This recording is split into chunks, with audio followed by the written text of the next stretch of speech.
Today I'm going to be going through my Life Designer Planner. I was sent this by Lindsay, who is the owner and designer and creator of the Life Designer Planner, and I'd seen her launch it and I'd seen her basically start from the beginning with it. It is a new planner and this is the first year that she's had it running. Today though I'm going to go through it, I'm going to show you everything that's inside, how it's laid out, and I'm also going to go through how I use it and the way I'm using it at the moment. So the actual size of the planner itself is quite chunky. It's a different sort of size to any that I've seen before. It's a lot more square in comparison to any other planners that I've got. If I was to compare it to my Bando planner, this one is pretty similar in width, like there's not really much to it, but it is a lot shorter than the Bando planner. So yeah, that's why it feels a lot more squared. The covers are like a hard board and it has a silk feel to it, so it's really, really soft. The actual front cover, like the design and everything, is the only design you can get. I feel like maybe having a couple of different designs for the cover to choose from would be nicer, because as much as I love this design, I feel like it's not necessarily everyone's cup of tea. Inside, the design of the pages is very basic. I quite like that it is very basic. The only thing I wasn't so keen on is it's very grey themed, and I don't mesh too well with a dark design. You'll see what I mean in a minute when I show you the other pages, but I have found a way to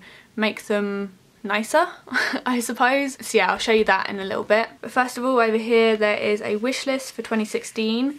And that's on, like, it's stuck on the back of the cover. The first page is an introduction page. We then have a year at a glance, which is the 2016 calendar. This is the kind of grayscale theme that is throughout the planner. One of the things I have noticed whilst using it is that the year overview and the month overview starts on Sunday, which for a UK based planner company I thought was a little bit odd. But yeah, that is just something which I suppose is personal preference. But the weekly pages start on a Monday, so yeah, they're the ones which I'm going to use the most. The year and the month pages are, I don't know, I'm not going to use them as much, so I'm not too bothered. But yeah, I feel like this will only be used to reference and kind of check dates and stuff. The next two pages are 2017 at a glance, so you've got the same layout and everything but for 2017. Then you have a snapshots page with little tick boxes, so I suppose you could use that to document events that have happened. We then have the tabs which go down the side, which go from January to December, and each divider has this kind of shiny glossy effect. I feel like they've been made to be used like a whiteboard, but they have two little sections on it which both say goal, date and action with a little tick box, and then on the back it has a grid section, so I suppose it could be used like a whiteboard, or you could stick sticky notes on it or something. I've obviously been using this throughout January and I haven't actually really used this at all. I've just not really had the time to sit and go through it all and figure out how I'm going to use everything. But yeah, for now I've mainly been using this section, which is the weekly pages. So at the front it has a budget planner for the month, which again I tried to use and I just have not had the time. You then have the month overview, which again I tried to use but it just didn't happen. I added a few things. I added some little flags as to when I meant to upload videos and stuff. Hopefully I'll have another go at February when I'm planning my month and stuff to try and get something down which I can use. This is the section which I've used so much and it's come in so handy throughout January. This is how the week is set out in this planner. This is what the layout looks like before I've added stickers and what I'm doing in the week. So yeah, it's pretty bland, it's very customizable. When it comes to decorating my planner, this is as decorated as it gets. This is actually messy as well for me. I'll show you what I mean in a minute. When I have so much going on, I need it kind of blocked out and laid out straight, neat, nothing distracting me. I just need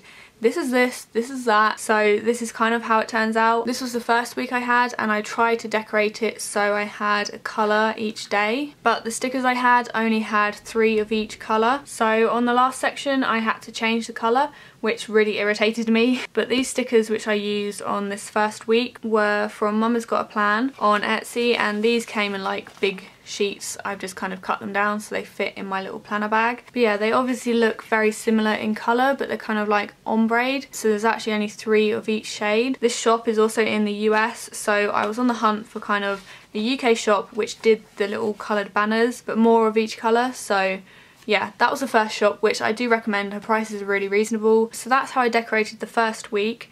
How I've actually used it is each strip is a separate thing. So at the top I have my blog, I have my YouTube, my shops, and then personal. On the shop row I have my social media to tick off, and these little stamps were from Studio L2E, I think. I tend to highlight the things which need to be published on a certain day in yellow, because obviously that's like the most important thing of the day, is to get that thing published. If after I've finished a day there is something which isn't ticked off, then I highlight it in pink, so obviously the next day I can see what needs to be done ASAP. So obviously I carry that on through the week, so when it gets to the end of the week and I'm planning the following week, I can easily see which things haven't been done. Down the side here there is a section for notes. I tend to use this to jot down things which need to be posted. On this week I have the giveaway winners from my little Christmas giveaways, and I ticked off in blue when I packed up the giveaway prize, and then I ticked it in red once it had been sent, so that made it a lot easier to keep track of things. The next week I changed up the decoration a bit to something which I think I preferred, so I chose the same coloured banners from these sheets, but they're a little bit different shades. So you can see on the yellow it goes from light to dark, so this kind of gave me more of an idea of how I wanted it laid out. Now at the top I have my YouTube in red, I have my blog in orange, I have my shops in yellow, and then I have personal in pink. I was still running out of these little strips, so I was still trying to find somewhere which had them. This week you can see the colours have swapped around because I ran out of pinks. I had also started to get super busy with other things which I had to completely prioritise. So when it came down to actually planning my week, I didn't have a lot on because I was doing other stuff which just wasn't planned, it was just kind of sprung up. So yeah, this week was kind of getting a little bit hectic. And then week 4 just kind of failed. This week was probably one of the busiest weeks I have had or will have during 2016. I didn't bother with decorating, I knew it was going to be busy, there was no point wasting my stickers on it.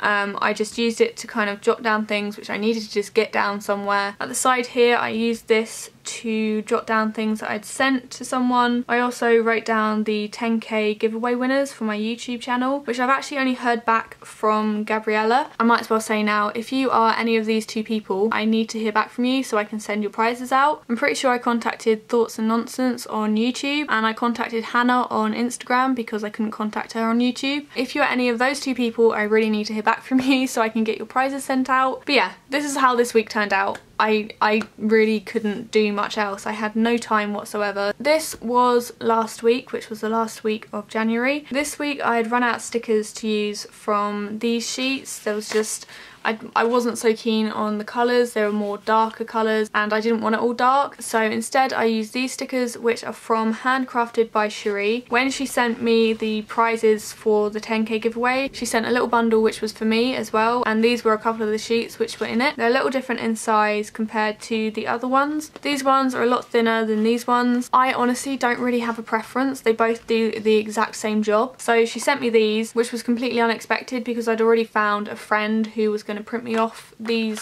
style of stickers, but they hadn't arrived yet, so I used these. So the other stickers which my friend made and sent me were these ones. So I have the red for my YouTube, I have the orange for my blog, I have the yellow for my shops, and then I have the pink for my personal. And she just made me a load of these. She has a silhouette machine. I was going to pay for them, but she said she'd do them for free for me, which was so lovely. So thank you, Vanessa, if you're watching. She doesn't have a shop, but I did say to her she should consider it. I feel like this is one of those really practical stickers which you don't really see about much, especially not in this sort of quantity, but I'd much prefer to buy in a bulk of stickers rather than a little tiny sheet. It's nice to finally have it kind of all sorted.